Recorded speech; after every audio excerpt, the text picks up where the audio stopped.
Hey, everybody, and welcome to Elden Dogs, your favorite podcast about Elden Rings and guys that get a little drunk and guys that get a little drunk and Elden Rings. Mm-hmm.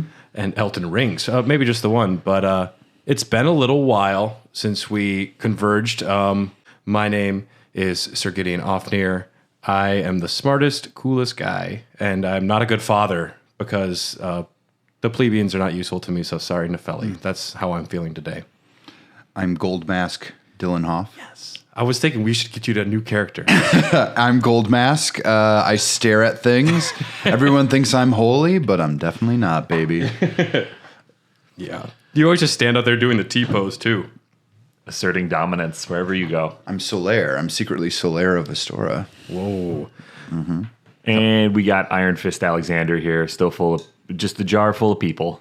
Just like, you had a full meal last episode. Yep. Doing good. You had a full meal? Full meal. Well, yeah, we just finished up with Radon Oh, yeah. eons ago. He's a big boy. So I'm like, oh my God, that was last full. Last episode was a regular Golden Corral for me. So there we go. USDA grade D steak. Yeah. Mac and cheese with whey product instead of cheese. Well, if Alexander is anything like me, then when I went to the buffet as a kid, I just got like self-serve ice cream constantly. My mom would be like, you got to go get some real food. I'm like, but I got ice cream. How are you not fat as fuck? I was a tiny little boy. Okay. And we're going to drink some beer on this episode. Our first one from Miller Brewing. This is a What the fuck? This is a Miller High Life. It's known as a champagne of beers. It is union made. Now, Ooh, that's fine. the date on the bottom of the can says November 7th, 2022, which is tomorrow after we record. So I'm guessing that's the Best Buy date, maybe? I don't know. Because that is definitely... Who knows if it has the right bouquet, right? It smells Like High Life. it smells like a bar mat. Yeah. And also hints of rag. I do like it. High Life is probably the beer I've drank most in my life. It's up there for me. Yeah, it's got to be in my top 3. I think I actually won during the pandemic when I was like, I had nothing better to do. I think I drank a shitload of Blatz. And I think Blatz overtook it at some point. Yeah. But then I cut back on like my drinking habits and I'm like, well, whatever. Miller tastes better. Let's go with that. I used to drink 38 ounces of it in college. Because I told you guys about that, right? Did they used to Gandalf stick you? Oh, no, I just played Edward 40 hands a lot. Yeah. And Miller High Life was one. It was that or OE.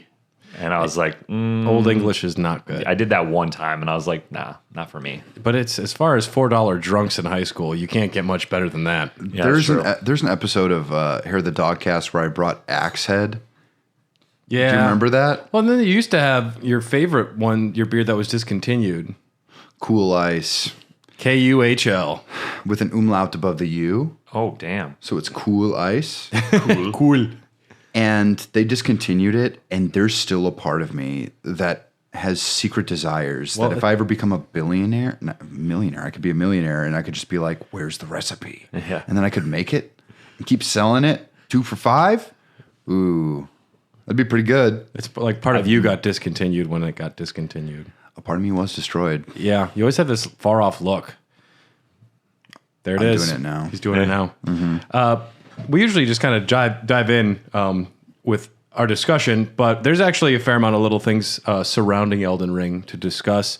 We're actually going to talk about a patch. We generally don't do that, but not long ago they did patch 1.07, and it's the biggest patch they've released up to this point. Am I going to like the game better? I mean, I know you do like the game. I do like the game. Am I going to like it better? Well, the biggest thing it added was separate damage scaling for PvP. In the eternal quest to try and balance weapons and incantations and spells, they try and make it so it would work for both like campaign for single player as well as PvP, but the weapons are just used differently. Mm-hmm. And so they're trying to equalize it. They finally made it so where the weapons can scale differently depending on if you're fighting against other people versus just playing the story mode. Smart. Yeah, it's something that they've been asking, I guess, in Souls games for a long time. So this is a good thing for those folks. I'm not a multiplayer Souls person. Maybe someday. I doubt it. There has been also there's some new hairstyles. New Colosseum map files, assets, and textures were added into the Colosseums in the game that you currently can't use. So paving the way for some sort of DLC, possibly. And also, there was allegedly like some data mining into the game that after the patch revealed that there is, for the DLC, potential for 30 new bosses. There's room to have like 30 new boss file characters and like a brand new location. They didn't have like answers to anything, but they're like, there's room. They added this as room for something to come. Can you say Margit and Margot 30 different ways? Give George R. R. Martin a chance. He will. But it's also like Murgot. But I doubt he had so much influence on this game. As much as we're thinking, I just really doubt it. No, he recently had an interview discussing House of the Dragon, and Colbert asked him about Elden Ring, and he said essentially what they asked him to do was write all of the history before.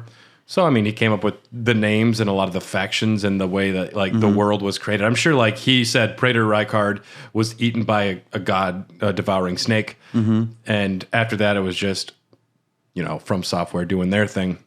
I mean, it makes sense. Yeah, so that happened. The Elden Ring Collector's Edition 8 LP box set was released recently. I have it here. There was a huge debacle online. Bandai Namco canceled like a shitload of people's orders unannounced. And most of those people that got canceled had used like 10% off code on that website. So it looked like they might have oversold, and they didn't want to give the people the discount that properly used their discount.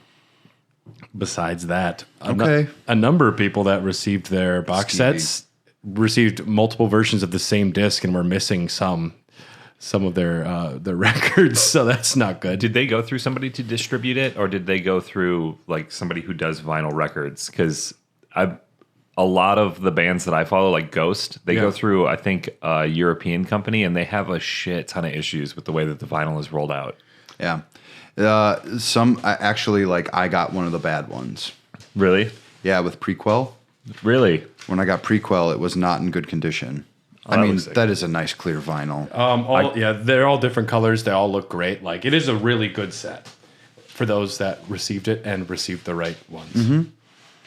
It reminds me when I got One Piece Volume 59, and one of the later chapters was in the middle of the earlier chapters. That's weird. You It's think not. you It's don't just you don't a think pump. you don't think you'd want that? I didn't. It was at a really pivotal point in the story too. I'm like, well, I have to rebuy this at some point. But for right now, it's on my shelf. What am I going to do? What are you going to do?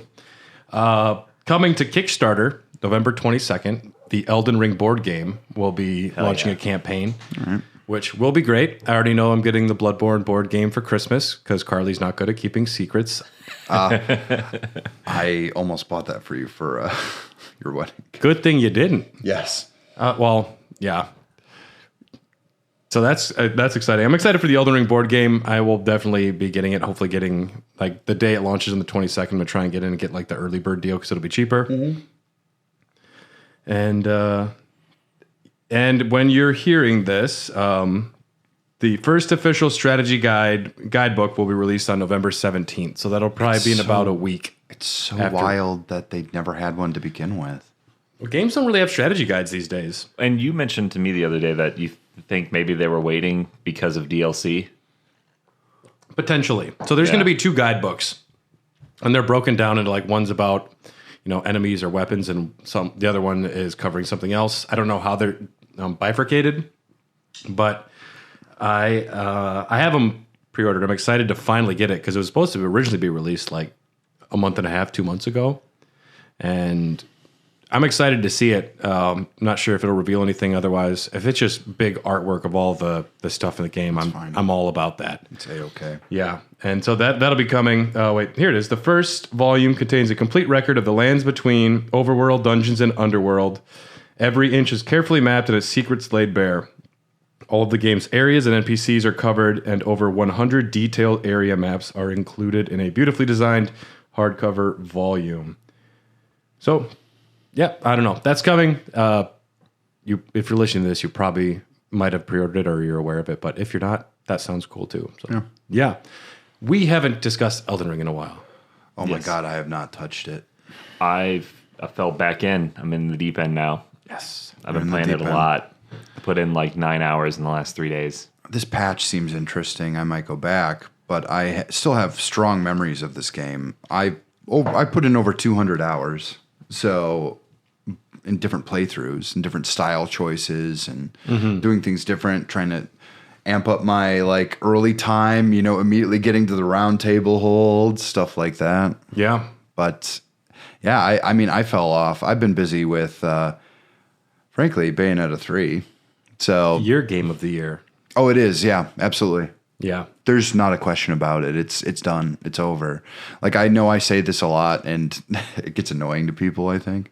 But I know for a fact, like, until I played it, and a lot of the controversy or the people had like story problems, I'm like, okay, I get it. But also, do I get to like turn into a demon and run around as like a bird lady or a train or a clock tower marionette? This sounds like the plot of Kingdom Hearts to me. Could also be a ghost song. The plot is really bad. But it's Bayonetta. It's all about her like being sassy whenever someone does something bad to her. She's like, "Oh, please, honey." And Dylan's like, yes, ma'am. Does she have like pistols in her stilettos? Mm-hmm. That's nuts. It depends on what weapon you're using. I saw that in Smash Bros. Last night, and I was like, that's cool. Yeah. But you have fallen back in. Yes. You're still stuck, though, at the mountaintops. Yeah. Oh, I respect my old character and tried to jump back in. And I'm just fire giant. It's just like my build was weird. And I was Sure. playing such a strange way. Like I was cheesing the game, and this is pre-patches and stuff too. So who knows what happened to my character while he lay dormant for so long. Yeah. And I just couldn't figure it out. Really? Like I was getting killed by regular enemies. It just wasn't very fun. So I started a new character, and I've been like just cruising through the game. Well, you know that those first parts so well at this point that it's like, yeah. Yeah, I'm already into the academy. I'm like level 40. Yeah, you're And cruising. Just cruising. Absolutely. And I've been using a guide, which is expediting things. I just defeat all the dungeons in the area, and then I move to the boss, and then I move on. It feels good doing it that way. Yeah. I might do that. On my subsequent playthroughs, I know I'm just going to skip 80% of Liurnia. I know I want to go get these spells for my sorceress, and otherwise I'm just kind of really doing it as a role-playing game. I'm trying to just be in the character's mind frame. One of mine's like a dumb religious dude. One's this badass lesbian witch. And then the other is just a scumbag. I'm playing a character named Amond One Eye. I wonder what that's in reference to. Yeah, it's totally not obvious at all. But I'm playing the character like... Is your child named Khaleesi? Don't have a kid yet, but we'll see. But I'm trying to play the character the same way, like role-playing. Like, he wants to be Elden Lord, and he's going to do whatever the fuck needs to be done to do it. Anybody in his way is going to get taken out. And Now hold on. The way I play these games, and I'm like, it's me. I'm in the world now. that's my first playthrough. Oh, okay. This is playthrough number 2. It's interesting. It's interesting when you Tyler is here. interacting with NPCs from like a certain character's mind frame. Just knowing that I'm like a big dumb brute who loves the church. Like there's the way he's like, oh, I don't want no part of your shit. And like even the Turtle Pope says like it's okay to practice sorcery. I'm like I don't think so. I don't think so, and I You're a might little kill too you. lenient. Yeah. Plus you're talking, and that's kind of weird. Yeah. Do all he's a the- big talking turtle. Do all the turtles talk? We don't know. Well, they don't. Only if they're wearing a Pope hat. That's the gift of speech. Yeah, I think so. Yeah. I believe so. If a turtle lives long enough, it eventually learns how to talk. It's like cats. Well, All cats can talk. Not all cats choose to talk. and none of them listen. No. I feel like that'd be like a Toy Story thing. Like Brad comes home and Martin and Pickles are just like chit-chatting in the living room, and then see him like, ow. There's a really funny Ryan Reynolds movie where we accidentally watched it, and his cat and dog start talking and tell him to like murder women that come to visit him, and it becomes just like he's hiding bodies, and his like dog's like, it's okay there, bud. It's gonna be fine. The cat's like, you are a murderer. What? It's really funny. It's fucking weird. Early Ryan Reynolds. All right. Yeah, worth watching. But today we are gonna go underground for the first time, deep underground. We're gonna go check out the river wells, the underground rivers. Two great rivers flow beneath the lands between. The Siofra and the Ainsel. This vast region is said to be the grave of civilizations that flourished before the Erd Tree. And they're full of ants and spiders. And a few lobsters and claymen and dancing bull spirits. Yeah, that's true. Yeah. I like the way they get down, though. And that creepy thing that hangs from the ceiling and shoots stuff at you that looks like a centipede. Yep. I forget what it's called. The falling star or something. I think it's in the notes. But I imagine... Like pupa form of like those... The natural born, the Astel. Oh, the natural born, yeah. Yeah. I imagine the first river we went to is the Siofra River well, the one that you go in the deep wood. in the Mistwoods. Mistwood, yeah. Yeah. What was your guys' experience the first time you went down that elevator? That elevator was astonishing. I thought the game was glitching out on me at first because it was making me wait so long. Like it was a Mass Effect elevator going on for like 5 minutes. I was sitting there and it just suddenly like opened up and I'm like, wait, this is supposed to be under the ground. Why does it look like above the ground? And I'm just like, and then I quickly hit some of the enemies and I'm like, I'm not supposed to be here yet, am I? I didn't have anything to combat them. And I was just picking up items and going like my typical first run of a lot of these games. It's like, hee hee. Yep. And I just scurry around. You'll never catch me. Yeah, exactly. I'm the D-Man. I'm annoyed. Yeah. I went in the elevator because I was on my way to that fort. I was like, I'm going to go do this thing. And then I was like, I saw the building, was like, well, let me check it out. I'm in the area, when in Rome. Hit the elevator. The elevator takes longer than loading on the PlayStation 5. I found that out. Oh, yeah. So I can comfortably go get a beer on that elevator ride. Can't do so much in the loading screen. Got into the main open area and then looked around and went, nah, I'm not ready for this. And then turned around, got back on the elevator and went straight back up and came back 2 days later. Yep. Mm-hmm. It's like driving all the way to the amusement park and you say, I'm not ready for that. And you just drive home. I don't want no part of that. Yeah. You drove all the way to Disney World? No, that was a Tiny Toons plot. Oh, okay. Yeah. Deep cut there.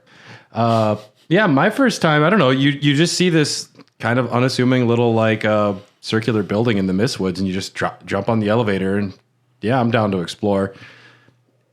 It's stunning how far down you go.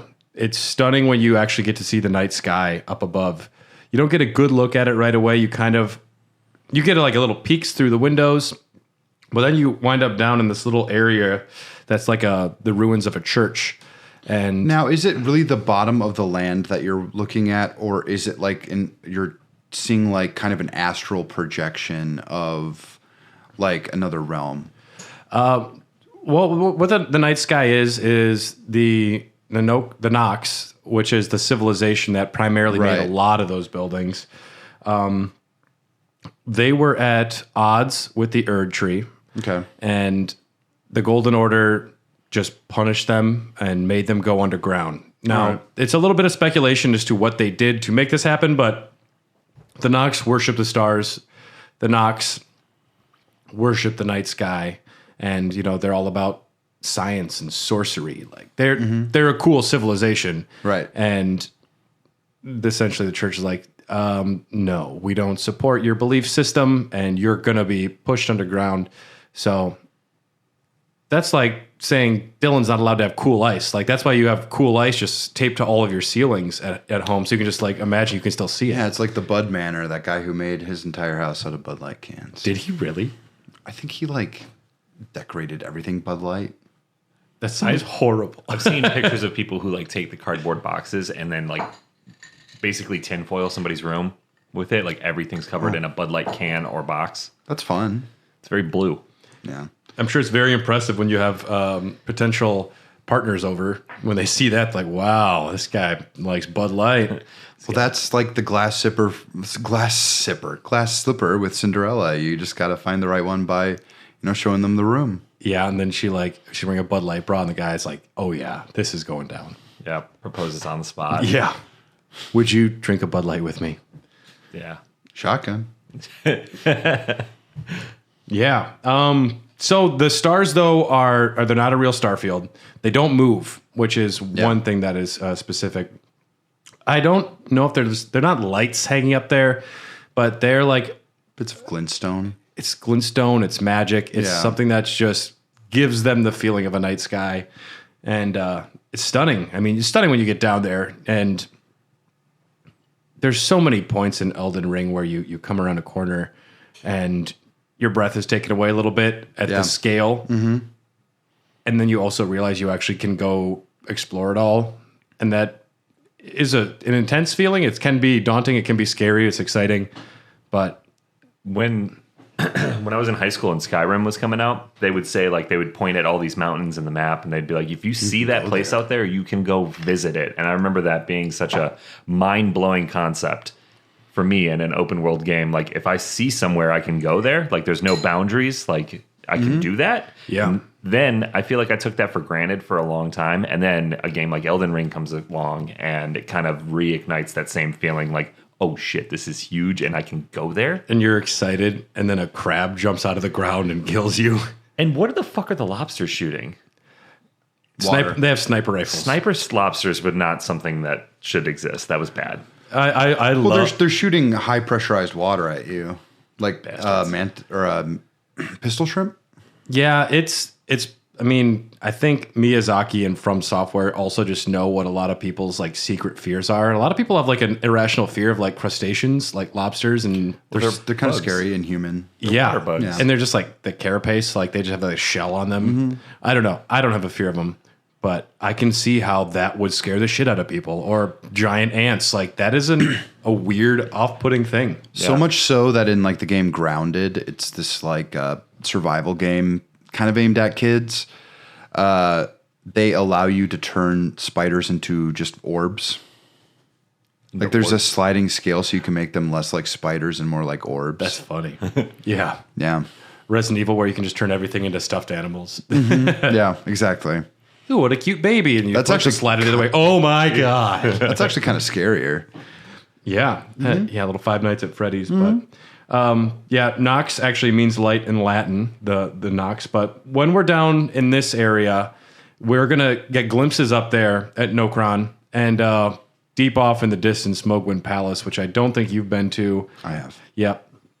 And I beat no Mogwin Palace. that he ain't having sex with that baby no more. Not That's no what I more. said.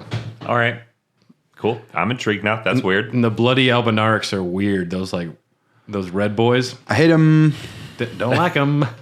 That is the worst dungeon in the entire game. But we are not going to actually be meeting any of the Nokron or the Nox. We're not meeting them in this episode because they're up there. And Gilbert Grape, we want to go up there. We can't go up there. Not yet. Not from this location. I can't believe I can't. Listen, I want to do the Leonardo DiCaprio impression. I want to go up there. I want to go up there, Gilbert. I want to go up there, Nokron. Make a note of that, I guess. You were doing That was actually a decent impression of him. you were doing impersonation. I of made an myself actor. blush doing that. The first I was like, I know I'm going to do the voice. the first enemies you run into down here in this like church remains is the Claymen. And these are the warped remains of priests who searched for revelation in search of the ancient dynasty. So apart from the Nox who are up there, there is a number of civilizations that have been down here. And the ancient dynasty being referred to here is not the Nox. This is something even further back. And then we'll run into like the ancestral followers, and they're a separate sort of thing down here. So there's a lot of factions kind of roaming around. So The implication is that this is kind of like a Norse mythology where there are constant cataclysms that build on top of each other. yeah, for some reason, the Claymans, the people that they're searching for, they're gone. I think that they might be the Alabaster Lords that they were kind of worshiping. That was another group of gravity magic people. They do have those denizens. gravity bubble magics. Yeah, the Claymen are odd. They have insanely high poise. They move slow as dirt. Their harpoons can hurt you, but they have 2 Clayman sorceries in their bubbles. They just shoot bubbles at you. Yeah. Yeah. they're Very fun. easy to outrun. If you're stupid, though, they hurt quite a bit. Yeah. and they're not really worth farming. So Not a lot of runes. and it also takes a lot to kill them. Yeah, and they're pretty good against physical damage. So you got to use like fire or magic, and then you just end Lightning, up yeah. wasting your FP. Mm-hmm. And the first time I played the game, I tried to kill everything. Like if there was an enemy, I went out of my way to try and kill it. So this was really frustrating. And then I was like, man, you know what? This sucks. And then I was going to leave. And then I realized you can ride torrent down there. Yeah. Because I didn't understand the scope of where I was at yet. It's always weird when you realize you can ride torrent in like what feels like a confined, like different area. Where other games would take that ability away from you, the moment you enter a building or something, they're like, well, it's not technically a building. I guess you can ride torrent here. Here's a torrent jumping puzzle. Yep. So I just went like full horse parkour and just ran around them like you did and grabbed all the stuff and then just kept running. Got onto the top of that silly little statue. Yeah. Got that. All the centipedes, the golden centipedes. Yeah, golden centipedes. This is probably the first place you're going to run into them, and they're just odd. The description says kept as a fetish by Golden Order fundamentalists. They value scholarship and prayer almost equally, so high intelligence and faith are used for their incantations.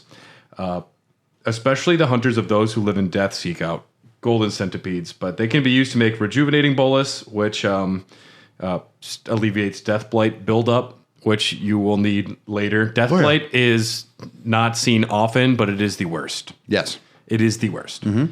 And you can also use these to make sacred order pots. But yeah, the golden centipede, this for some I thought reason I could sell them. That's the only reason I was collecting so much. well, they're used against those that live in death, so they're used to fight like immortal death beings and stuff. It's just weird because the Sure. Bloodborne had a little bit of centipede stuff going on too, and I don't remember that. I have to go listen to our own Bloodborne episode on that. I don't recall. They're all. I feel like a grandpa whose shit is all just blending together now. Like I'm just like, is that Sekiro? No, that's Madama Butterfly. Oh no, and then a part of me is just like, oh shit, that's from the first Dark Souls, and I'm like, oh. I ordered today a Miyazaki game that you have never played. Durasane. He directed a virtual reality game for the PSVR. Oh shit. Where you play as a fairy and you have to go explore a house and they don't know you're there. I'd love to. Yeah, I'm definitely playing it with you. The fact that he directed it just blows my mind. Yeah. I want to see it. No, I'm definitely playing that with you. Also, crafting items down here, you find budding horns. This was an interesting one as well. It's found by hunting herbivorous beasts. These horns begin to sprout on beasts that typically don't have horns. It's perhaps a vestige of the primordial crucible. So the primordial crucible is kind of like the what is it? The primordial ooze, like the melting pot. Mm-hmm. It's kind of what was the Erd tree before. The crucible was just kind of like where everything came from, and Just a pool of pure evolution. yeah, I forget the name of that. The evolution ooze. What do you mean? It is called the primordial soup. Okay, yeah. Yeah. I think it's kind of like that, but some things are just sprouting horns down here, and I think that's where the ancestral followers, Got their horns? where they got their horns and what they worship, because it mentions that they're always out there looking for new horns. They also look like a pre-evolved man in a lot of your interactions with them. Like, Yeah.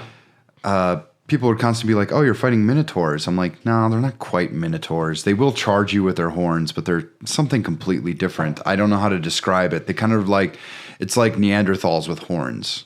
Yeah, I don't know why I was so afraid of them the first time I came down here. Because they're like ghostly, and ghosts in most of these games, especially Miyazaki games, are really hard to hit, and you have to have like a special tool to do it usually. Plus, they're big. Like, comparatively. They're huge. They're Yeah. one of the bigger enemies you'll find at the beginning of the game outside of those fucking rune bears. They can lay the smack down. Well, Yeah. at anytime you see a new enemy, my first thought is I'm terrified and run away. Yeah. Yeah, even like and then you just got done with the Clayman shooting bubbles. I'm like, I don't know what that was about. And then on the way up there, you also run into a big crab. Where you just go and like try and pick up a little glowy item, and I hate those traps. That crab scared the shit out of me. Not as scared as when out of nowhere, just like picking up some berries or some shit. I was a mushroom, I think I saw, went to pick it up and then just get blasted by a giant arrow out of nowhere. Oh, the arrows in that forested area. Oh my God. They messed me up hard.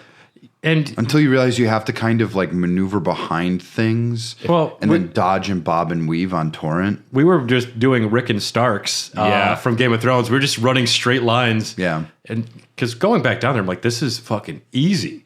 Yeah. But back then I thought this is impossible. Like, there's no way I'm going to be able to get through all of this. Obviously the end game. Clearly, I'm in the end game now, as I thought to myself for the 30th time. Yeah, so you get up and then you get to like the main area. You have to take one more lift up from that little church area, and then you're in the main big underground area. You see Nokron up above. You see Mogwin Palace, and then you start running into ancestral followers. These are the Horn folk. They eschew letters and metalworking. They keep their distance from the Erd Tree. They don't really trust it. And it says they're awaiting new buds. And I don't think it's like going to a Grateful Dead show. Yeah. Yeah. Look, you guys got any buds? Never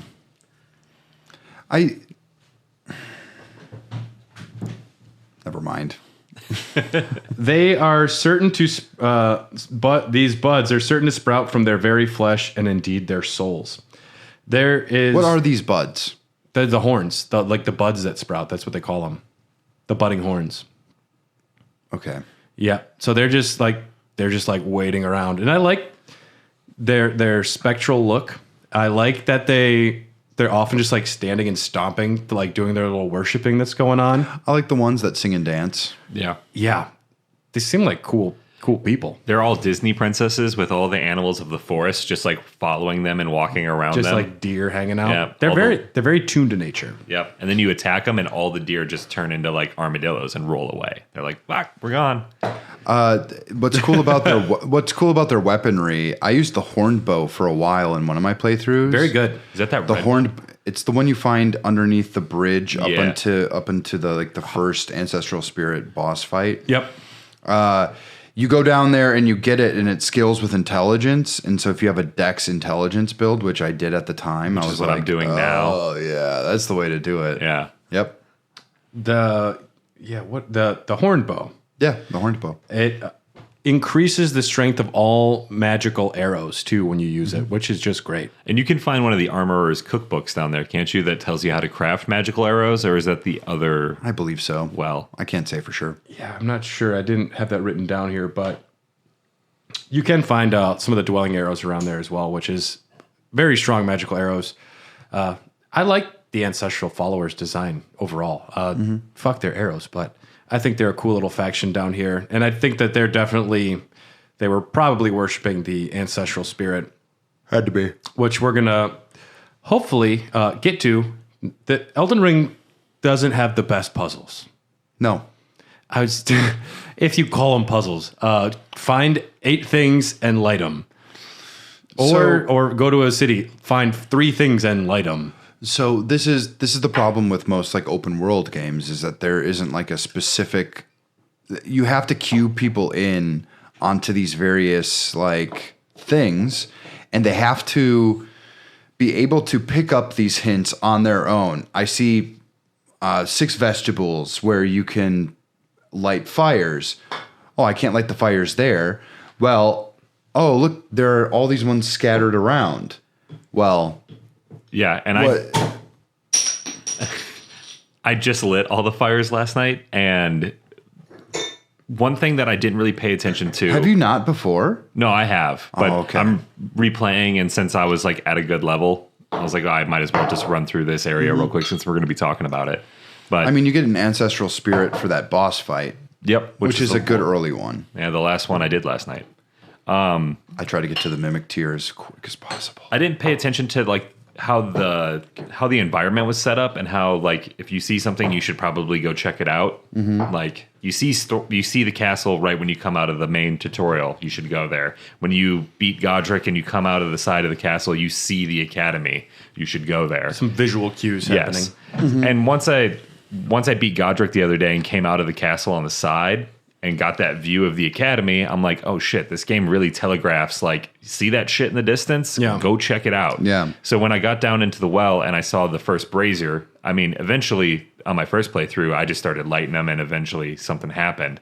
But conveniently to the right is the stairs, and as soon as you light that first one, the fire goes up, and I didn't see that the first time. No, neither this did time I was like, man, if I would have saw that, I could have cruised through here, but I didn't light them all. It's by their own cryptic nature that sometimes they actually kind of shoot themselves in the foot.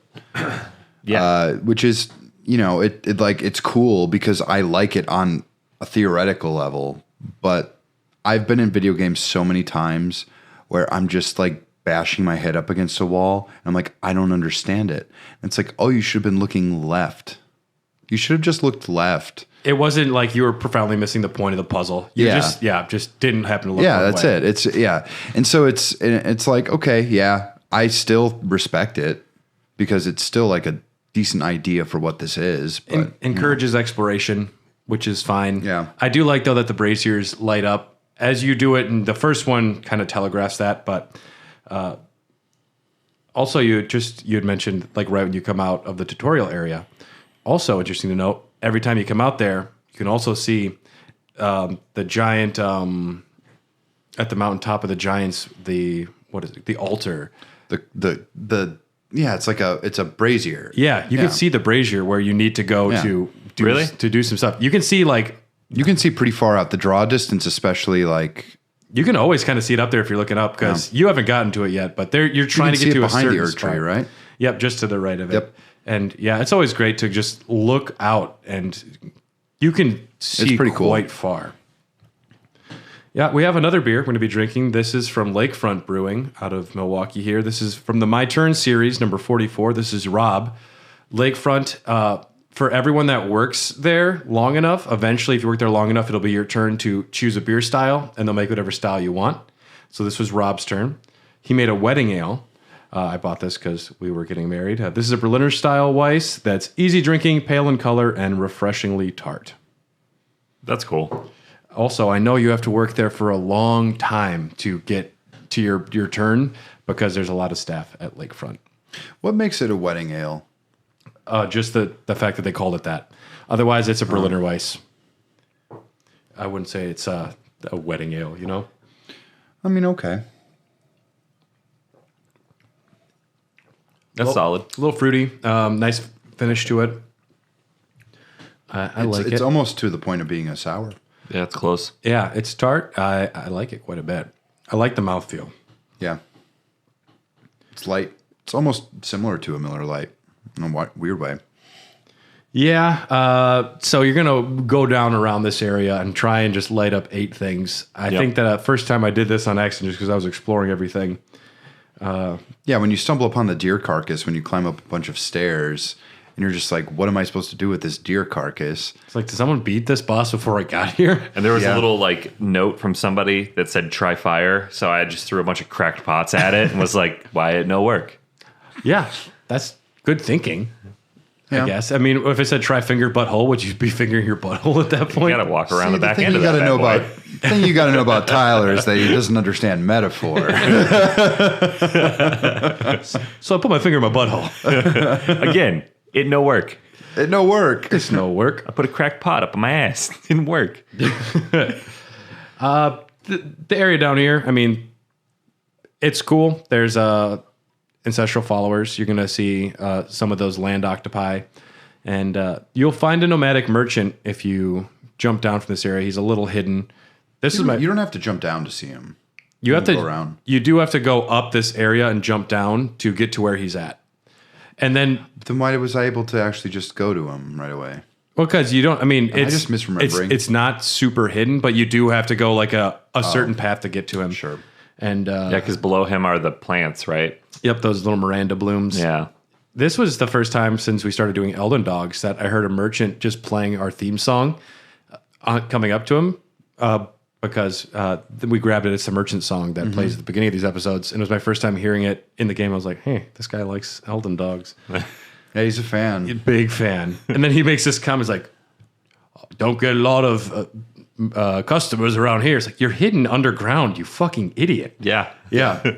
He's a bad businessman. Most of these guys are. It's like opening a democracy store in North Dakota. What are you hoping to get here? Know your clients, man. He will sell you soap, which is cool. I do like soap. So I've never bought it. Does it just clean you? If it takes off buildup of scarlet rot and poison, like it. Oh, all right. Soap does have a good purpose in this game. I thought it was just when my clothes get all bloody from fighting, I can be like rub-a-dub-dub. Does it do that? I don't know. Maybe. That'd be cool because I notice after a while your armor starts to look shittier. Yeah. Or after like a really bloody area, when you're just coated in blood, I'm like, it looks cooler. I feel like, yeah. I mean, maybe. It depends on. It's like the end of a horror movie when they find the bride and she's covered in blood, smoking a cigarette. Like that's the cool thing. Such a good movie. Yeah, I love that movie. Damn, that's a good movie. Hide and Seek is very good, despite the stupid name and questionable premise. Yeah. Yeah. He also sells larval tier. Yep. You'll get a lot of larval tiers up above when you actually get to the cities of the Nox, but this is where you'll get the materials to respec your character, because that's what those scientists were up to. Like, how do we clone things? How do we make new things? Yeah. The Albinarics were created by the Nox. Little frog folks. And those are creepy. You'll find a clarifying horn charm down here as well, said to be a budding horn. The ancestral followers believe that the horns of a long-lived beast continue to bud like antlers over and over again until the beast one day becomes an ancestral spirit. That's leading to the boss we're going to. There's a spring jump down here. You can do a torrent that I missed the first time, and you can actually run into Blythe down here. I've never had the fortune. I've always. You've always, because you have to be running into like a specific kind of order of events. I knew what the order might have been the first few times, but I was following that quest line very early because I wanted to find. Do you know how much time I spent in the Mistwood snapping? Well, yeah, it says just go there and snap. Where you hear the wolves howl, and I was in another wooded area, and there were wolves howling, and it was just enemies. Yeah. And I'm out there just snapping, getting beaten to shit, and nothing was happening. I got it on my first try, the first time I tried to do it on this playthrough, and I didn't run into Blythe until I got to Laramie, or to what's her face, way down the road. Ronnie's place. Yeah, I almost said Laramie. Right. Wrong game. You were watching Hades last night. Blythe is pulling a Gilbert grape. He is trying to get to Nokron, which is where Ronnie wants him to go because they have a weapon that can kill the fingers, which has the power to kill gods. And Blythe is just down here just looking up, just like, I got nothing. And because he's trying to get up to Nokron, there's no way to get there yet until after we defeat Radon. So yeah, he says, I can see bloody Nokron right above me, but I'm absolutely stumped. Perhaps it's time to ask Celavis. Only NPC you really find down here, though. I mean, other than the merchant. Yeah. Yeah, but he's a confused dog. He means well, but he's not. He's just looking there. I mean, his logic is sound. He's like, I can see it. Yep. Now what? He went as close as he could, and I did the exact same thing. My first time coming down here, I looked off in the distance, and there's like a fire temple or something, and it's like I want to fucking go over there, and you can't. And then there's also way up, you can just see like a whole bunch of like buildings and city up there, and you're able to get up a little bit, but despite my jumping, can't get any closer.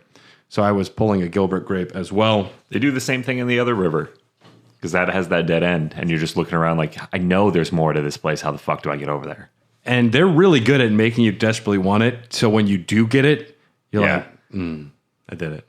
And that's the same with the village of the Albinorics up above in southwest Liurnia. You see that area up there on the map, and you're like, how the fuck do I get up there? And the fucking map, when you're underneath it, Doesn't help. it represents you as on top of it. And it's like the landmarks make no sense. So I thought the game was actively messing with me. Like, must be like a curse or the map's wrong or something. Like, Yeah. this area is uncharted or it's changed in some way, and I have to figure out how it's changed or when it changed. Yeah. But we're not getting up there. We are going to take a quick break to hear from some of the other amazing shows from the HyperX Podcast Network. And we're going to be right back to talk about Dragonkin followers. Oh, sure, no problem. So we got a new beer here. I picked this up at Redacted liquor store, so we don't know where Brad lives. And Bayview. Bayview. It's around Bayview. It's Is this I true, live in the though? round table hold, you dick. Whatever. This is from Belching Beaver Brewery. It's called peanut butter flavored milk stout. Where I come from, those are called queefs. Are they peanut flavored for you? Yeah, I was actually really intrigued by this because I've been looking for like a heavier beer, a bit more like fall related.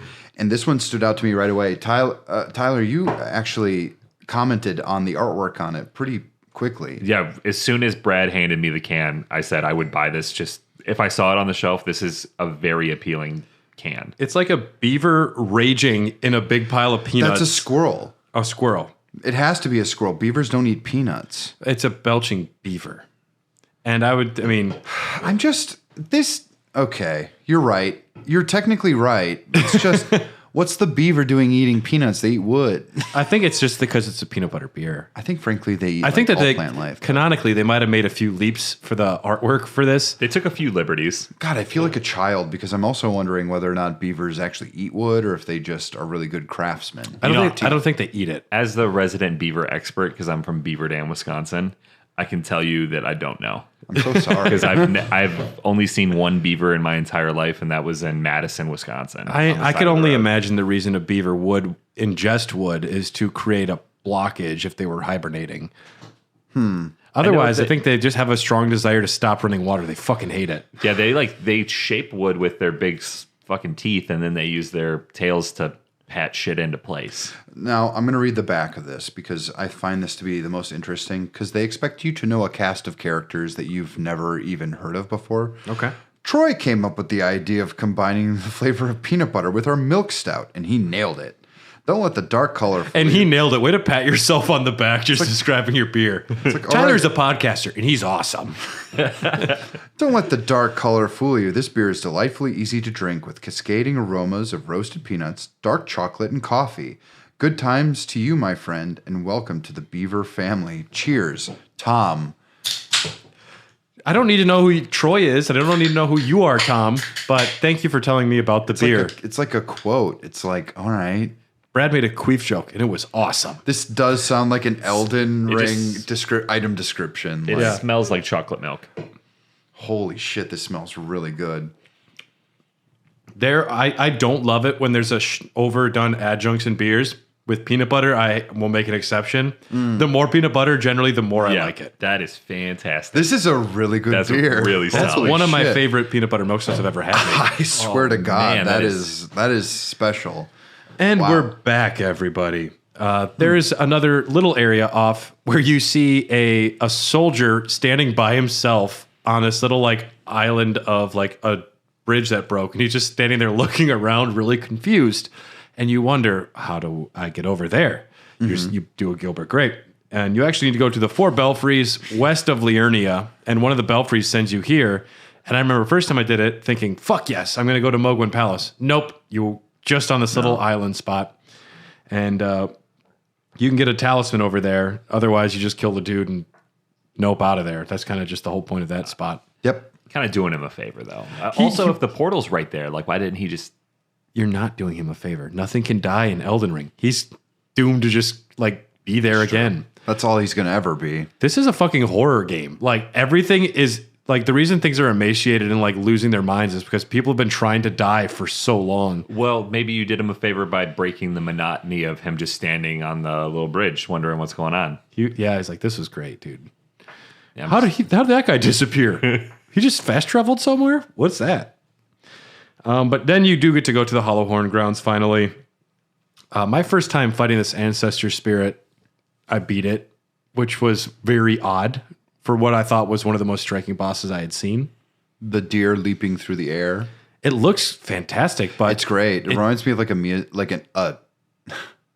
other Miyazaki. Yeah. It reminds me of something out of Princess Mononoke. yeah. Yeah. And the music is great. The sound effects like that it makes are wonderful. It's a pretty easy boss fight, though. I just did it last night. I beat it on my first try, but granted, I'm like a seasoned vet at this point. And I had beaten it once already, but its moves are pretty well telegraphed, and it only has like 3 or 4 different moves it goes to. And really it just feels sad. Yeah, it's very hollow, kind of vacant in there. Except for my little demi-human guys that I summon that are just like chirping and getting their shit rocked. Kill it now! Uh-huh. I don't know. It's just a sad old spirit of nature, the ancestral spirit, and you're just sending goblins at it. Yeah. Like, go get them, boys. And yeah, it doesn't feel like it was meant to be a big challenge, but you do fight an ancestral spirit later on, another one when you go up to Nokron, and that one has different attacks that was discovered not I mean, a couple months ago, but there are other animals in the playfield, like a goat or a deer or Really? different animals. And then when the spirit disappears, it'll like take the goat and you'll see it in the distance. If you're not close enough, you don't see it, but the goat gets lifted up like possessed and disappears, and the spirit pops out of it, and then it does a goat move. So then it does the ancestral spirit does the roll. So it takes the moves of the different animals it's possessing and taking over. Damn, that's cool. That's cool. That's the other ancestral spirit. And I think there's a lot more going on in the boss battles than some people realize, or even there's, I'm sure, tons of things we know. I know with Astel the Natural Born, there is an attack that is extremely rare where like 20 other natural born fall beasts just appear, and there's like this ritual that happens while you get picked up in the air. Very rare. It's cool when those things happen though. Wow. And then if you get past a bunch of snipers, there is a way gate that sends you up higher. Which you need a keystone for. Not this one. This one is just gets you up elevated almost to Nokron, but still not up there. No, yeah, okay. You'll fight a few claymen. You can get the other claymen sorcery, the Great Oracular Bubble, which is just a bigger bubble. And mostly why you go up here, though, is there is a boss fight. You fight the Dragonkin Soldier. We're going to fight another one later, so we'll talk about that there. But the other end of the Siofra River, throw some keystones in. You're going to go up, and this is how you get to that Coliseum with the big old jar boy in Caelid. Yep. And that's the other end there, and that's kind of the end game of the Siofra River. Yeah. And we're going to head over to the Ainsel River now, the other underground river. This is in Liurnia. Similar. You'll go to like one of those circular buildings, and you take a really long fucking elevator. Yep. At this point, when I found this building, I kind of figured what it was. And was it for a bit? No, I was so psyched. I was ready because at this point I'd already gone and done everything over there. I had beaten Godric, and like now I'm getting used to the game. So when I saw another giant elevator room, I'm like, "Fucking let's go, Let's go, dude." With a giant protecting it. I ran around him. Yeah, sort of. I was like, As you do. I ain't got time for you, bud. Yes. And whenever there is a big enemy guarding to what looks like the start of a new dungeon, I run past them, grab the Sight of Grace, and then I just back attack them. I'll spawn behind you until I get you. You know, cheesing is a legitimate strategy. Anyone who tells you otherwise doesn't understand. If you want to put arbitrary rules on your gameplay, you can do that. And they shouldn't have made it possible. Right. Like, I mean, if people want to like say, like, you can't summon, I'm like, then don't summon, but I'm going to summon. If I there's people who have done it in particularly hard boss fights. I have beaten Mogwin on my own. I wasn't summoned. Which I found to be very difficult. For Radon, I didn't know you could summon in other enemies, and I didn't know how to summon things myself. So I fought Radon all by myself. And that was before they nerfed the nerf. That was before the nerf, and that sucked. Yeah. They rebuffed him again. Yeah. Are you talking about like bell summoning or summoning I the didn't gold do summons? any of them. I didn't know any of them. The And signs also, that you meet throughout the entire battlefield. I feel like it's better to play these games offline, just because then I notice every gold summoning sign before a boss room instead of it's telling somebody to put my finger in my butthole instead of just a guy that I can summon Yeah. to help me true. fight. But so you go down this other elevator, and I don't know, it's a little less of a stunning thing you come up to. It's just like a trickling river, and you don't see the first enemies you're going to run into because they're hanging up on the ceiling. Ready to Oh, I saw him right away. Oh, you saw them. You're maybe more tuned into Souls games, though. I always look up in places. It's just like there's someone here. Okay. It's too quiet. And I know you told me before, because I said, "Oh, I always like to put on my little like torch, my little hip torch that I wear." You're like, I don't even need a torch. I just click my thumbstick and I'll see if enemies are in there. So now whenever I go in anywhere, I'm just clicking my thumbstick, looking around. That's all you have to do. Just in Souls locking games. on to something. It'll auto do it in the dark. So I Leroy Jenkins my way right in there and then got dropped on and murdered. by all the ants at the end of the tunnel too. Yeah. Because then I tried to run away and I was like, oh no, this is ants. I don't want to fight them. Like out of the frying pan into the fire a little bit. Yeah. They also spit acid that does a ton of damage. The ants are awesome. I love them. They're cool. They're really scary, actually. One of the cool things about them is I even saw an article posted. It was the ants in Elden Ring are incredibly accurate. Yep. Like they just look and function like real ants. Yep. And that's kind of cool. Yeah. Yeah. They don't need to church them up. They're terrifying the way they are. Nah, they're just fine. make them bigger. Yeah. I mean, everyone's kind of scared at ants, if not for the fact that some of them bite you and do some horrible stuff. Yeah. But also because they make everything dirty and gross. Yeah, and if you're not afraid of ants, look up one of those like microscopic lens photos of an ant's face. There's a new one. Nightmare fuel. As of like a month ago or 3 weeks ago, there was a brand new, like the most high definition close up picture of an ant. And it was 10 times more scary than you think it would be. From Software definitely saw that photo and was like, that's a nice enemy. Yeah. We want some more ants in there. It works. And there are a few different kinds of ants. Different subtypes. The worker ant is the one you're going to generally see. The soldier ant, slightly bigger. There is the winged ant, which flies. The shield-headed ant with the very hard head. You can actually get that shield. Mm-hmm. And the bloated ant, which always has a shitload of runes. And I thought that was the queen. the queen ant. They call it the bloated ant. Interesting thing about these giant fucking ants.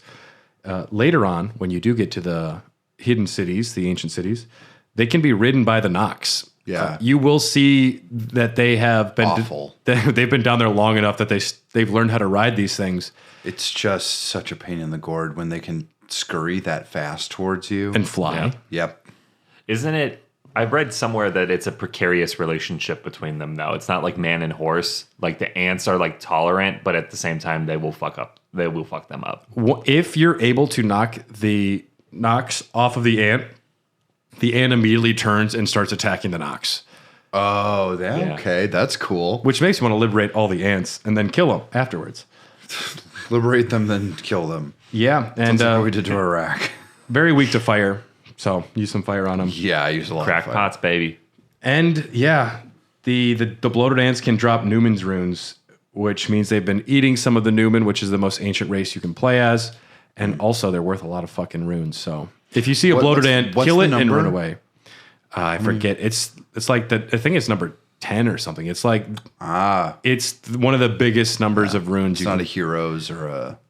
Which I do like that you can just carry around extra runes. If you're like 2,000 away from a level up and you don't want to run it anywhere, you can just pop a rune real quick. I do like that too. I mean, that's how it's always been. I always spend those at the round table hold to like upgrade my weapons because I'll level up my runes every time I can, and then so I'm not carrying around a lot of runes when I get to the round table hold because I level up right away. And then all right, I'm gonna spend 12 or 14 of these Well, 200s. it depends on if you have a goal. Like if you have like a higher level piece of equipment, you're gonna want to like conserve. And conservation is very hard in these games. So keeping these runes off to the side is very good at being like, I need 42 intelligence to wield this properly. Well, just save it for that. And if you didn't know, you can also sell those runes instead of using them for the same amount that they give you. So you don't feel like you have to go into your menu and use them all, even with select number. You can just sell them, and they're worth the same amount. And that select number is new since the last time I played. Like that was introduced in a patch somewhere because I remember sitting there and I would hotkey them so I could just like. I used to do that too before you could use select a number. Yeah, but now I can use select 42 200 runes and just get after it. So if you survive past 20 ants, 30 ants, all of the ambushes, you'll wind up in the Ool Palace ruins. The Ool and later the Ould Palace ruins share a much more Greco-Roman architecture compared to the Nox. So it seems like this is a separate civilization down here than the Nox because you can just tell architecture like this was then, this was then. It seems like these might be the Alabaster Lords. that were worshipped possibly by the Claymen. It's a lot of this conjecture. There is evidence of other civilizations, and I desperately want to piece things together. But also, I don't know, From Software puts a mystery, and they don't want to spell things out, which is cool too. Mm-hmm. One of the strengths of the game, I think, is that they don't say, this is that. No, but you'll pick up a dagger at level 85, and then it'll tell you the whole story. Because I will say, yesterday, I was playing 50 Cent Blood on the Sand, and everything was very spelled out what was happening. Tony Ayo says, Lay down, he says, hey, 50, break some of these crates and find out what's inside. There's some good shit in there. All right, I guess I will. 50 Cent goes into a strip club in Iraq, and he says, where's your boss, bitch? And I'm like, I know all the lore of what's happening here. It's very spelled out. Yeah. There's no ambiguity about who the Claymen are. 50 Cent is there in Iraq to find the crystal skull that was stolen from him at his concert. If you didn't know, that's the plot of the game. He was gifted a crystal. You know. Yeah. I played it for an hour last night. It was great. I didn't. I've never played it. It's actually okay. It's made by the guys who did. It's a nice Gears of shoot 'em War. up. Is it? Because it seems. By who? That's the first thing I said. It's made by the guys who did Gears of War. That's the first thing I said. Was, No shit. I said it was 50 Cent Gears of War. It was made before Gears of War. Yeah. By that Trent guy who invented the Lancer chainsaw? Something Blazinski, Cliff Blazinski. Cliff, that's it. Can Yeah. I Cliffy B. actually look this up? I don't want to sound. I don't want to be saying false. Gears stuff, of War is but so good. It's been stagnant. I don't know if there's been like It big has. developments. The first one I remember loving, and the second one I remember thinking it was quite blasé. I mean, it's just the first one again, which is not exciting. I beat all of them when I had COVID the first time. We're going to take one more second here to let Dylan explain to us what he's looking up. we're looking up 50 Cent Blood in the Sand. It's third person. It's developed by Swordfish Studios and published by THQ. Swordfish Studios is known for.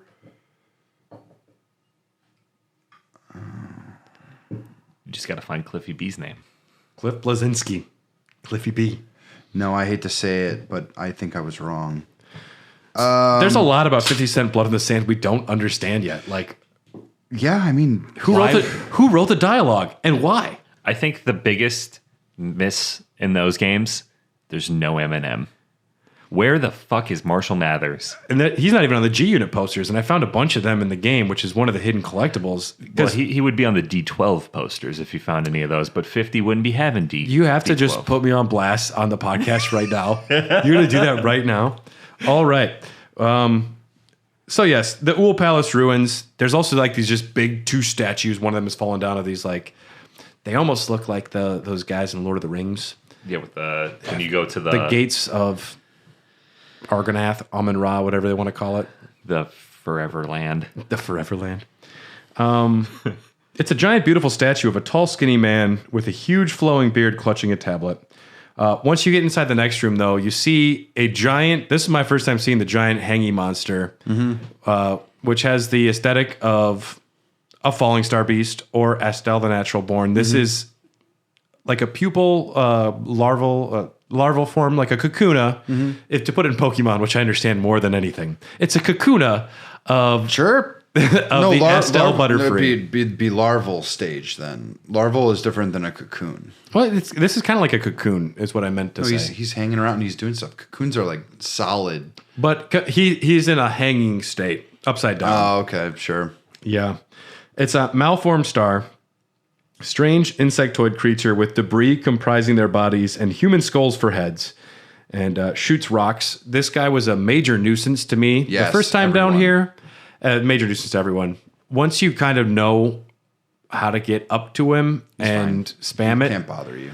unless you're playing, as I was, a big dumb idiot with a sword who didn't, or twin blade at the time, but I had no range. I didn't know what I didn't have any ways to do any attacks because That's still the main flaw of this game is that they're not really offering you a ton of ways to defeat challenges. They're like, oh, you must also do this. I think that's wrong. I think that there's a billion ways to do this. There are roped pots. There are throwing daggers. There are poison daggers. There are bow and arrows. Like but there are ways to do range attacks. But they're also HP sponges. Well, that's why you poison them or you get them with scarlet rot or Which is what I do. I'm the Scarlet Rot boy. yeah. That's all I care about in these games now. Dylan showed up today covered in blood, just so everyone knows. Yeah. I said, "Oh, sorry, did it get it on your hardwood?" You guys want to try my belching beaver? It's like, I got this from the store. Did you kill the store owner? No. If you get behind the malformed star, there's a merchant, and he goes, "I haven't seen a customer here in a while." Gee, I wonder why. These guys are bad at business. Yeah, they would fail on Shark Tank. So I'm going to set this up behind an astral entity, kind of H.P. Lovecraft type. I am going to have one copy of one book, 2 vague hints about enemies, and then, I don't know, a set of armor I found. Like, straight up, I'm going to pass on this. Is it going to be good armor? Nah, it's beginner shit. This is the beginning armor, but for a character you probably didn't choose. One of the things I observed about the lore early on was the fact that these merchants have that they have all the sets, the starting sets, mean that they actually found the dead bodies of other people who were in the same shoes as you. That's that. cool. I like that. Yeah, that's what that means, because they're all the starting sets from all the merchants. Yeah. So when they say they haven't seen anyone in a while, it's because they killed their last customer that came through. Or they found the corpse. Probably more likely. Because those are peaceful merchants that were wrongfully treated by the Golden Order and accused of heresy, which they did commit heresy. It's like after you call someone something long enough, they're like, all right, I will be a witch. So one of the cool things... I showed you where the merchants are. Yeah, that was gnarly. One of the cool things in Dark Souls is you go down this like back alley. It's kind of like this.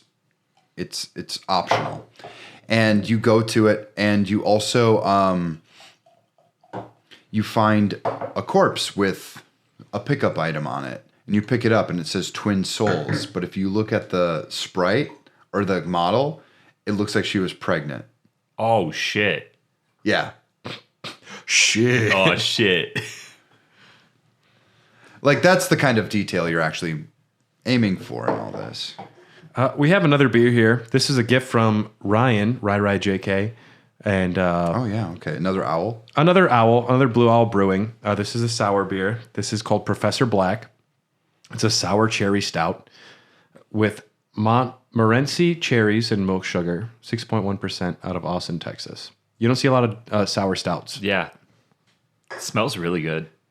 So cheers to Ryan. And also congrats on your Astros. I don't know if they cheated this year, but they won. They won the World Series? Yeah, They in beat Game the 6. World Cup. Nice. Big cherry cherry on the nose. I guess I forget it's a sour. There is a good tartness to it. This is actually really good. Yeah, that's super solid. I don't think they've missed yet. No, they have not. Which would explain how they're still around being a sour-only brewery, because that is a tough sell. That is delicious. Sour stout. That's the first time I've had a sour stout. I think it might be. No, it can't be.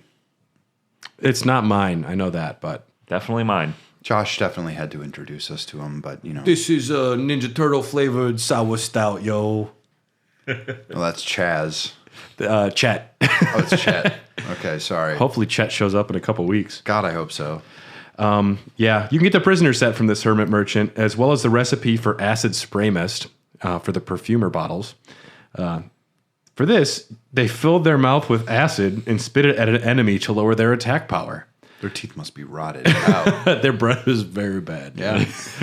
Yeah, they've been drinking belching beaver. So you go past this little area, and there's a hidden hallway. And this could potentially be the first time you run into basilisks in Elden Ring. And I am not a Souls person. Basilisks are in Dark Souls 1. And basilisks are famous for being one of the most terrifying enemies. They're curse heavy. So in Dark Souls 1, what they can do is they can apply curse to you, which transforms you to stone, which permanently, until you can break the curse, I think it takes away 25% of your HP. Just It's gone. at the start. Yeah. And yeah, if you succumb to the death blight in Elden Ring, instant death. Yeah. I mean, the death blight's one. You get the whoosh, like all those. It's almost like the modeling effect that happens to the Stormvale Castle. That's just all of a sudden a bunch of like roots shoot out of you, and it sucks because the basilisks themselves aren't very hard. They're these little scurrying fuckers. They skitter, and then they have a large cloud that follows you. But back up as far as you can if you see them shooting that shit. And if you have range stuff, go for it. Otherwise, just pray you're lucky because it builds up fast and it destroys you quick. Yeah. I didn't know about this little hallway the first time I came through here. This also gives you a good look at the Lake of Rot for the first time. You can see the Lake of Rot from this river. I have which was seen it, yeah. incredibly intimidating. It's terrifying. It's like, Yeah. oh, it's all red down there. Yeah, I hate the Lake of Rot. You got red on you. I think the Lake of Rot is one of the most poorly designed areas I've ever seen in a video game. And it's just... You know what? I read today, I haven't done any New Game Plus. At least, maybe it was pre-patch, but I think it's still in there. New Game Plus, like the lakes and the lava, don't slow you down in New Game Plus. What? You can, you just like regular speed. Okay. Well, that's like part of the reason, but it's also like it's almost like they're creating puzzles without actual solutions. Like you have to go through here. You have to eventually get through the Lake of Rot. You don't really have a choice, do you? It's optional. The whole area is optional. But if you want to complete Ronnie's quest, it is not optional. But it's also like I was lucky because I was doing a faith build, so I could constantly cleanse myself. Yep. Is that where you just burn yourself? Yeah. It's like putting a lighter Flames to your cleanse skin. myself, yeah. Yeah. But I just also was like, I don't know. This is obtuse. Yeah, it was frustrating because they give you those tiny little platforms with those things to fight, and they have Death Blight, and you're surrounded by Scarlet Rot. Those are the basilisks, yeah. And it's like, so I can't jump out of the way. I either have to succumb to Scarlet Rot or I die instantly. Mm-hmm. But lucky for me, I had the medallion from the castle that protects against death. Death Blight. Yeah, that little guy. I mean, we're not even on the Lake of Rot episode. That episode will just be us cursing for an hour and a half. Yeah. Just going, fuck. Fucking hate this. Stupid. Why is there a boss out here? I mean, while we're on Why is there a boss at the end of it? while we briefly mentioned the Lake of Rot, there is one ancestral follower down in the Lake of Rot who must have gotten very lost, and he is just hanging out down there. There's only one in the middle, and I feel so bad for my homie out there. He was trying to go to a rave. He's trying to go to the Grateful Dead show to find some buds, and he just took a wrong turn. He's at a metal show, and everyone's very mean down here, man. I'm surprised there's not a merchant down there centipedes. bitching about how they don't have any Not customers. a lot of customers down here. And he's just like drinking it. Like he's like, Maybe because you're surrounded by literal death. yeah, God. This is my pet basilisk, Ted. I don't like Ted. Oh, that's your pit bull named Ted. Okay, I'm not going to come close to that guy. So if you get past all your basilisks, all your ants, eventually you get to a stunning big room, a big open room. And this room was, I think, maybe the first time I really started using the photograph button on the PlayStation 5 controller, like the share media button, because it's a button I don't think to use often, but screenshot. I started taking a lot of screenshots in Elden Ring, and I think this might have been the first time I'm like, I should use that. Because you come in that room, and there is just a giant skeleton, like, nope, not trying to like say anything other than it's a giant. It's a skeleton of a giant sitting there. Yeah. And what a scary, stunning thing to walk into. Yeah. What did you think was going to happen when you walked in that room? I thought I was going to fight a giant skeleton. You'd think so, right? I was like, this motherfucker's going to wake up and just push my shit in real quick. This is going to be real I don't bad. even remember doing this. This was probably my favorite part of my first playthrough and my favorite boss battle that I did. Okay, what boss is it? Well, this is you don't fight a giant there. You fight a dragonkin soldier of Noxtella here. Yeah. But the arena. Oh no, I know what you're talking about. No. It's like a gorgeous like person on like a throne. Yep. And it's tall, and then there's like a space between her legs where you can get the item underneath. Yeah, Yep. I've been there. It is a gorgeous arena for a boss fight, and the boss fight is There's a reason they use that key art in the loading screens. It's just so evocative. Which also, I do have issues with that. I don't want to be spoiled images before I get to anywhere. I don't know if they wait until afterwards because maybe I've just noticed that is a loading screen after I've seen it. But yeah, they should do the Skyrim thing where they just give you models to loop around and kind of take a look at. Yeah. Here's a cup. Here's a For card. 35 minutes while we load Riften. There's a lot of NPCs in Riften. We gotta go slow here, guys. I played the PS3 version. I know loading times. Yeah, but I mean, coming into this room and just seeing the skeleton just like sitting in the throne of a giant, it just made me think I had a lot of questions about what was going on down here. And again, you can look up and there's a bunch of buildings up there and there's no way to get up there. I looked around for a long time. I was also very pissed that there wasn't like a jumping puzzle to go down the waterfall. To get down in there? Or like over to the giant. Well, that made me angry because I'm like, in a lot of other Souls games, they're like, oh no, don't go down that hole. And you're just like, yeah, well, there's probably a platform I can land on somewhere. And I was constantly in the phase of, what is the jump radius I can do in this video game? Because this is the most finicky of them I've ever experienced. It's like either, like in Dark Souls, you die very quick from falling, or with Elden Ring, it's like I could make a large jump sometimes, but sometimes it's like 5 feet off the ground and I'm dead. And sometimes in Bloodborne, there's no jump button, and you have to clear a 2-foot gap, and you hope your roll hits at the right spot. Yes, you do. I'm excited and worried about going back to Bloodborne, but no. And you would think waterfall, there's a jump, there's something down there. You would think, well, because there's so many times other in the game where you can go down a waterfall, and a waterfall has something to do with what you're supposed to do next. Yeah, there's a place in the Weeping Peninsula where you have to jump off a waterfall. Yep. And there's like one little platform you can land on. Yeah. And if you shine your torch, you can see it. Otherwise, if you miss that platform, you're dead. Yeah. Yeah, so I'm kind of just like, well, all right, I guess you wanted me to die. It's all right. But you entered this room, and a Dragonkin soldier shows up. This one is the Dragonkin soldier of Noxtella. There was a Dragonkin soldier as well in the Siofra River. Up there, you can use your horse for that battle, so it makes it a little more a little easier. You can use your horse? In the Siofra River, not in the Ainsel River. Oh, okay. This one you can't, which definitely restricts you a little bit. The Dragonkin are created creatures, kind of like the Albinaurics. The Dragonkin lore, they were created by the Nox, and they were trapped down here. They were trying to find ways to wage war, trying to create their own Elden Lords. I think possibly that's what the Giants were for. They were trying to do something. Now, are these what the magma worms are? No, the magma worms are regular humans who tried to become dragons by eating dragon hearts and just praying really hard. The Dragonkin are, maybe it was their attempt at making their own dragons. They can't use real lightning because there's no real clouds underground, so they use frost lightning, which is fucking cool, lightning that causes frost damage.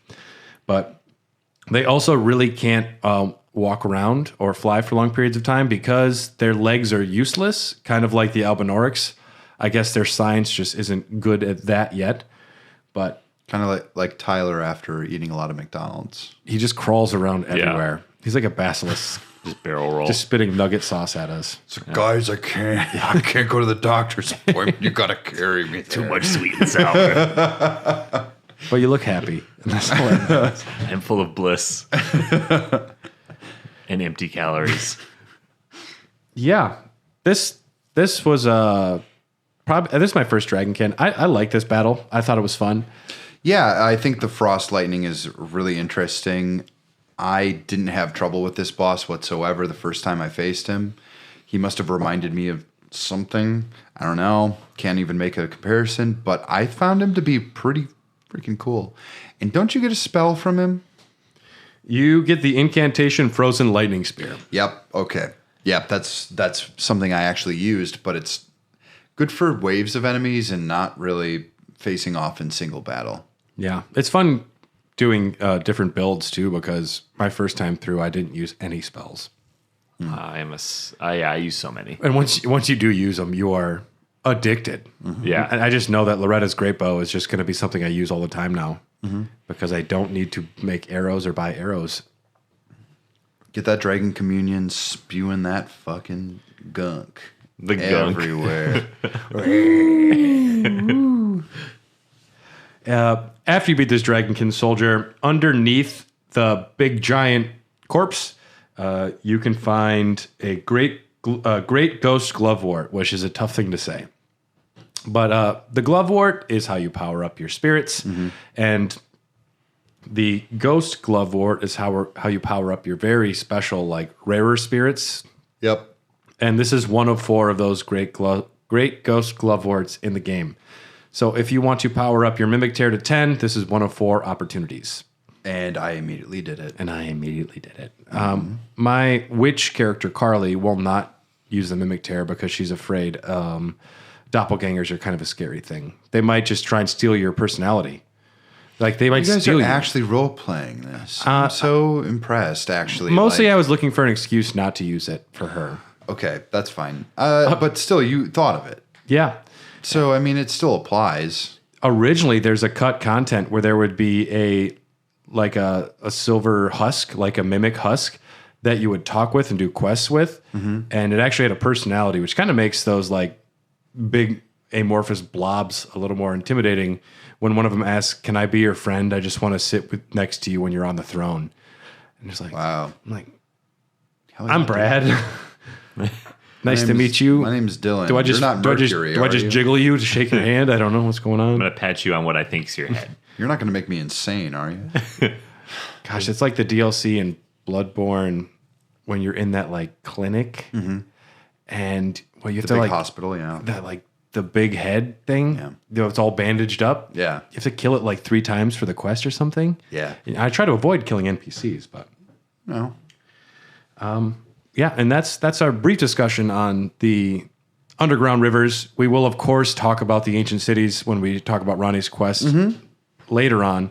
We're going to save that discussion for near the end of Elden Dogs when we talk about endgame stuff, because Ronnie's stuff is It's an endgame quest. It spawns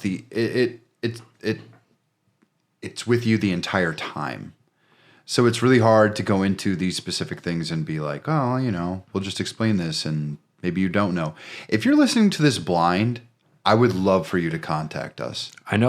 I think at least a few people on our Discord is Really? just because they love us so much, and we love you guys too. I would love to hear what your actual thoughts on what we're saying are. Are you just imagining this? Are you looking up pictures? Some people Please don't tell like us anything about it. Some people don't like Elden Ring, and I don't get it. But if they're listening, just because, I mean, there is an interesting world and interesting discussions to be had around it. I can understand not liking this type of game. I just don't understand not understanding that, or I don't, but the one thing I don't understand is that I don't understand not wanting to be a part of it at all. Yeah. Well, and it's just exciting how many people are playing Elden Ring. Whereas, I mean, Dark Souls scared the shit out of people. And I think Bloodborne, being a PlayStation exclusive, made people more obligated to give it a try.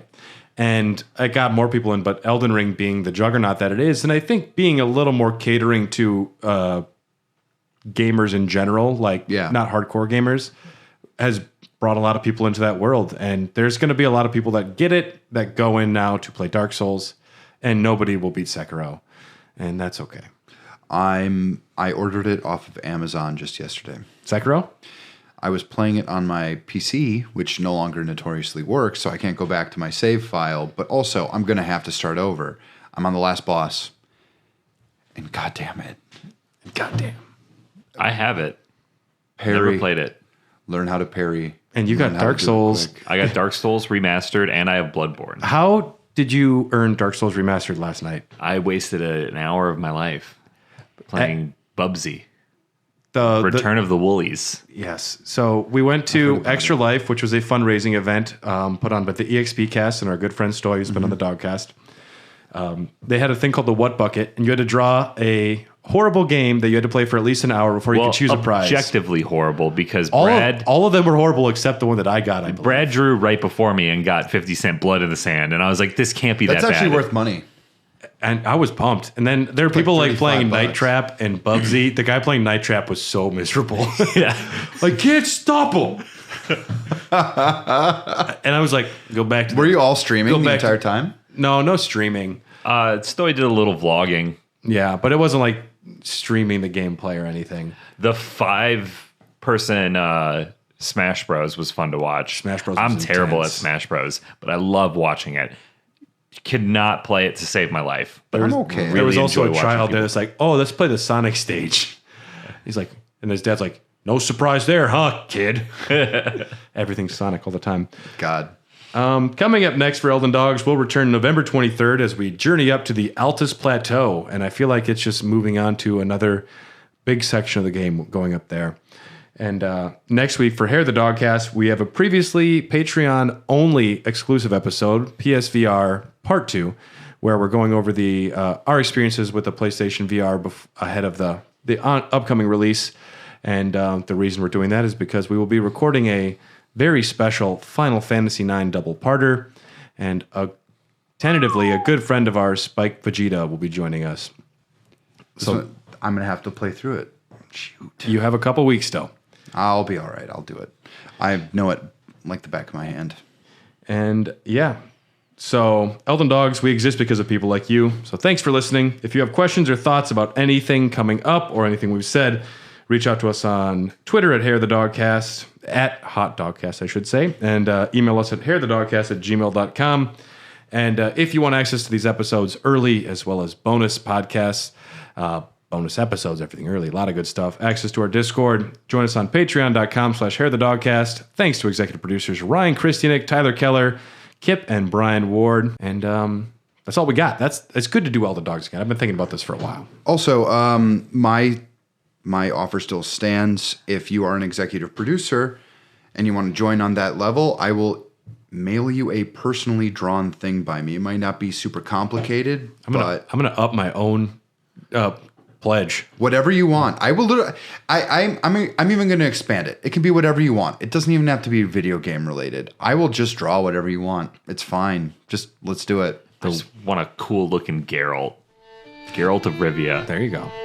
Man, I'll draw you, badass. Geralt. Dude, it's a portrait of Liam's Hemsworth. They're literally gonna. Yeah, but I want it. It's literally gonna be a 4x5 like drawing. Still but I'll cool. still make a good one. You know. But he has to be Liam Hemsworth.